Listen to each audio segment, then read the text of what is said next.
tonight's journey through time.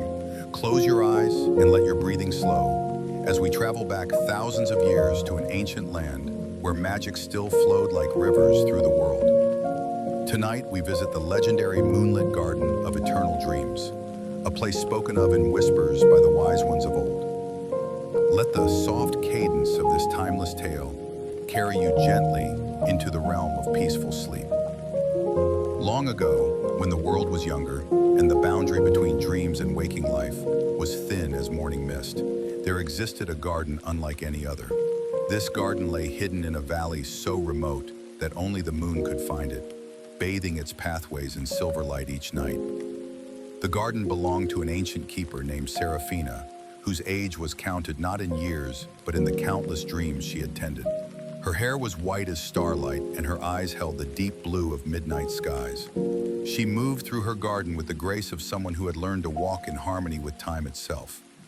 Every plant in Seraphina's garden grew from seeds of sleep and wonder. The lavender bushes hummed lullabies in languages forgotten by the waking world. The jasmine vines released fragrances that could ease the most troubled mind. And at the garden's heart grew the tree of gentle rest, whose leaves rustled with the sound of peaceful breathing. Now, in those ancient days, there lived a young shepherd named Lysander in the valley below. Each night, he would guide his flock to safe pasture, then lie beneath the stars. But sleep would not come to him. His mind raced like wild horses, filled with worries about his sheep, concerns for his aging parents, and fears about the changing seasons. Night after night, Lysander would toss and turn on his simple bed of grass and wool. The other shepherds in nearby valleys slept soundly, but for Lysander, rest remained as elusive as catching moonbeams in his hands. One particularly restless night, when the moon was full and bright, Lysander decided to walk among his sheep to calm his racing thoughts. As he wandered through the meadow, following his flock as they grazed peacefully, he noticed something strange. His sheep seemed drawn to a path he had never seen before, a winding trail that glowed faintly silver in the moonlight. Curious, and with nothing but wakefulness awaiting him, Lysander followed the mysterious path. It wound upward through hills covered in soft moss, past streams that bubbled with the gentlest of sounds, like whispered secrets between old friends. The path seemed to stretch on forever, yet Lysander felt no fatigue. Instead, with each step, his racing mind began to slow. The worries that usually chased each other endlessly through his thoughts started to fade like shadows at dawn. As he climbed higher, the air grew sweeter, filled with scents he could not name, but that reminded him of his mother's gentle touch when he was small, of warm summer evenings, and of the safety he felt when surrounded by those he loved. Finally, after what felt like both moments and hours, Lysander reached the top of the hill and gasped at what he saw. Before him lay a garden so beautiful it seemed to exist in a realm between earth and heaven.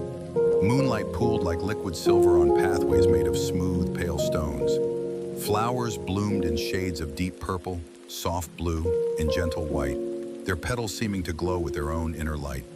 The air itself felt different here, thick with peace and heavy with the promise of rest. Lysander's eyelids, which had refused to grow heavy for so many nights, suddenly felt pleasantly drowsy. "Welcome, young shepherd," came a voice as soft as silk and warm as a summer breeze. Lysander turned to see Seraphina emerging from behind a curtain of hanging willow branches. She moved with such grace that she seemed to float rather than walk, her long white robes trailing behind her like streams of moonlight. "I have been expecting you," she said, her voice carrying the comfort of a mother's lullaby. "Your restless heart has called out across the valleys, and the garden has heard." I cannot sleep," Lysander admitted, suddenly feeling like a child again. "My thoughts run wild like untamed colts. They will not be still." Seraphina smiled, and her smile was like the first glimpse of dawn after the longest night. "Come, walk with me through the garden. Let me show you the secrets of peaceful rest that have been tended here since time began." She led him first to a grove of olive trees whose leaves shimmered silver green in the moonlight. "These are the trees of letting go," Seraphina explained. "Their roots drink from springs of acceptance, and their branches whisper of the peace that comes when we release our grip on worries we cannot control." As they passed beneath the olive trees, Lysander felt something shift in his chest. The tight knot of anxiety he had carried for so long began to loosen, like a clenched fist slowly opening. Next, they walked beside a stream so clear it reflected not just the moon above, but also seemed to show scenes of tranquil moments from long ago. Children sleeping peacefully in their mother's arms, elderly couples resting hand in hand, warriors finally laying down their swords at the end of long battles. This is the stream of peaceful memories, Seraphina told him. It flows with all the moments of rest and contentment that have ever been. When we watch its waters, we remember that peace is not just possible, it is our natural state, waiting for us to return to it. Lysander knelt beside the stream and watched the gentle images flow past. He saw himself as a small boy, falling asleep to his grandmother's stories. He saw quiet moments with his sheep when all was well, and the world felt perfectly still. Gradually, his breathing began to match the rhythm of the flowing water, slow and steady and deep. They continued deeper into the garden, past beds of chamomile that glowed like tiny moons, and through groves of trees that bore fruit resembling sleeping cats, curled into perfect circles. The very air seemed to pulse with a gentle rhythm, like the breathing of the earth itself. Why do some people sleep easily, while others like me cannot? Lysander asked as they walked. Seraphina paused beside a fountain carved from white stone, where water fell in sheets so thin they looked like curtains of liquid moonlight. Some people, she said, learn early to trust the night. They understand that darkness is not an enemy, but a friend, offering rest and renewal. Others, like you, have minds that are gifts, minds that think deeply and feel strongly. But such minds must be taught to rest, like wild birds that must learn the safety of the nest. This is the water of deep trust. It helps us remember that we are safe, that we are loved, and that we can let go of our need to watch over everything at all times. Lysander drank from her hands, and the water tasted like starlight and peace. Immediately, he felt a warmth spread through his body, starting from his heart and flowing outward to his fingertips and toes. It was the feeling of being truly safe for the first time in longer than he could remember. As they walked on, Seraphina told him stories of all the visitors who had found their way to the garden over the centuries. There was the warrior queen who learned to lay down her sword each night and trust her guards to keep watch. There was the merchant who discovered that his gold would still be there in the morning, even if he stopped counting it long enough to sleep.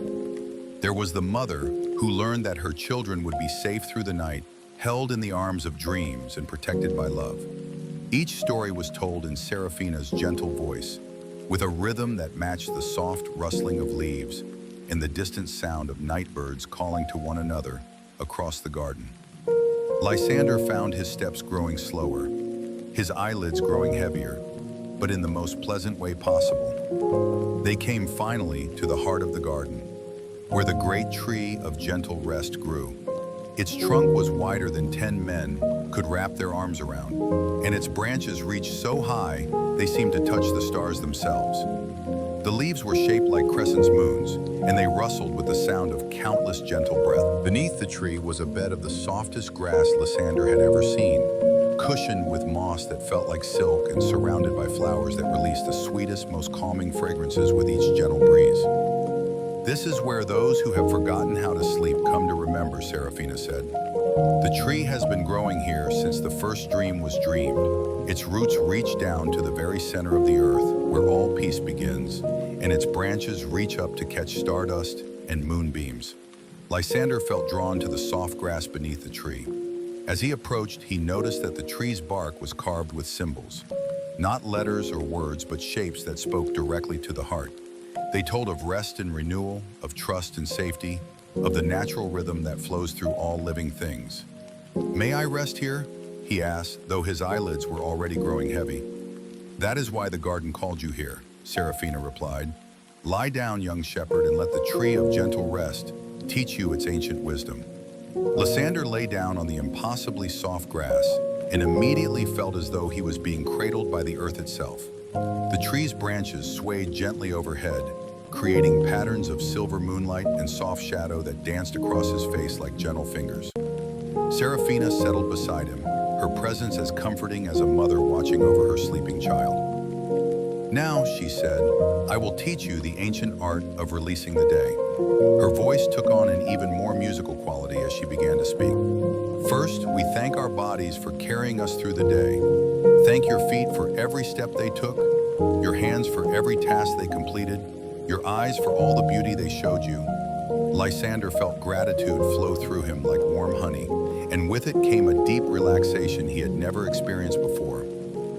Next, we release the worries of the day. Imagine each concern as a bird that has been caged in your mind.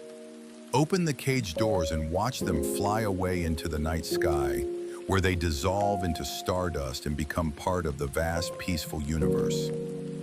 One by one, Lysander felt his worries take wing and disappear. The concern about his sheep transformed into a dove that flew toward the moon. His anxiety about the coming winter became an owl that hooted once and vanished among the stars. His fear about his aging parents became a gentle sparrow that sang a brief, sweet song before flying away into the endless, peaceful night. Now, Seraphina continued, her voice growing even softer, we invite sleep to come like an old friend returning home. We do not chase sleep or demand it. We simply make ourselves comfortable and welcoming, like preparing a warm hearth for a beloved guest. As she spoke, Lysander felt sleep approaching, not as the elusive stranger it had always been, but as a gentle friend he had somehow forgotten how to welcome. His breathing slowed to match the rhythm of the tree's swaying branches. His heartbeat settled into harmony with the soft pulse of the garden around him. Seraphina began to sing then, a wordless melody that seemed to have been woven from moonbeams and the whisper of wind through leaves. The song had no beginning and no end, flowing like water, eternal and peaceful. It spoke of all the sleeping creatures in the world, the birds tucked beneath their wings, the deer curled in forest clearings, the fish resting in the depths of quiet pools. As the song continued, Lysander felt himself becoming part of this great tapestry of rest. He was no longer separate from the world around him, but connected to every sleeping thing, held in the same vast embrace of night and peace. The last thing he remembered was Seraphina's gentle hand on his forehead, as light as a butterfly's touch, and her words, "Sleep now, dear one. The garden will watch over you, and when you wake, you will carry its peace with you always." And so Lysander slept, deeper and more peacefully than he ever had before. In his dreams, he walked through endless gardens of tranquility, each one more beautiful than the last. He dreamed of floating on clouds made of silk, of swimming in seas of liquid starlight, of flying on wings made of whispered lullabies. When morning came and the first rays of sun touched the garden, Lysander woke naturally, feeling more rested than he had ever felt in his life. The anxious knot in his chest was gone, replaced by a sense of deep calm that felt like coming home to himself. Seraphina was still there, tending to the morning flowers as they opened their faces to greet the dawn. She smiled when she saw him wake, and her smile held all the warmth of sunrise. "How do you feel, young shepherd?" she asked. "Like I have remembered something I had forgotten," Lysander replied, sitting up slowly and marveling at how refreshed he felt. "Like I have found a part of myself that was lost." "That is the gift of true rest," Seraphina said. "It does not merely give us energy for the next day, it reconnects us with our deepest selves, with the peace that is always within us, waiting to be remembered." She handed him a small pouch made of soft silver cloth. "Take this with you," she said. "Inside are seeds from the garden, lavender for calm thoughts, chamomile for gentle sleep, and a single seed from the tree of gentle rest itself." Lysander accepted the pouch with wonder. Curiously, "But how will I find my way back here if I need to?" Seraphina's eyes twinkled like stars. "The garden exists wherever peace is truly sought. Plant these seeds in your own garden at home, tend them with the same care you tend your sheep, and you will find that the magic of this place grows wherever you nurture it." She walked with him to the edge of the garden, where the silver path began its winding journey back down the hill. "Remember," she said, as he prepared to leave, "sleep is not something to be conquered or achieved. It is a natural state to be welcomed, like welcoming a friend into your home." Lysander began his journey back down the moonlit path, but found that he moved slowly, reluctant to leave the magical place behind. However, as he walked, he realized that the peace of the garden was walking with him. The frantic energy that had always driven his thoughts was replaced by a gentle rhythm that matched his footsteps. When he reached his sheep, he found them exactly where he had left them, grazing peacefully in the silver meadow. But something had changed in him. Where once he would have immediately begun worrying about predators, weather, or the next day's challenges, he now felt only a quiet confidence that all was well. He lay down among his flock, using his shepherd's cloak as a pillow, and looked up at the stars. They seemed brighter than he had ever seen them, and their light felt like a blessing rather than a reminder of his wakefulness. Following Seraphina's teachings, he thanked his body for the day's work, released his few remaining worries to fly away among the stars, and welcomed sleep as a cherished friend. Within minutes, he was deeply asleep, and his sheep seemed to settle more peacefully around him, as if his newfound calm spread to them as well. From that night forward, Lysander never again had trouble sleeping. He planted Seraphina's seeds in a small garden behind his humble cottage, and as they grew, they filled his evenings with their calming fragrances and peaceful energy. The lavender grew tall and strong, releasing its soothing scent whenever the evening breeze stirred its purple flowers. The chamomile spread into soft, daisy-like carpets that glowed gently in the moonlight. And the seed from the tree of gentle rest grew into a small but mighty tree, whose leaves sang soft lullabies on quiet nights. Word of Lysander's transformation spread among the other shepherds, and soon people began to visit his garden in the evenings, drawn by the peaceful atmosphere that surrounded it. He would share the story of the moonlit garden of eternal dreams, and teach them the gentle arts that Seraphina had taught him. He showed them how to release the day's worries like birds taking flight, how to welcome sleep as a friend rather than chase it as an enemy, and how to trust in the natural rhythms that flow through all living things. Many who had struggled with restless nights found peace in his garden, learning to carry that peace back to their own homes and families. Years passed, and Lysander grew from a young shepherd into a wise teacher of peaceful rest. His hair became silver like moonlight, and his eyes held the same deep calm that had shone in Seraphina's gaze. People traveled from distant villages to learn from him, and he welcomed them all with the same gentle kindness that the ancient keeper had shown him.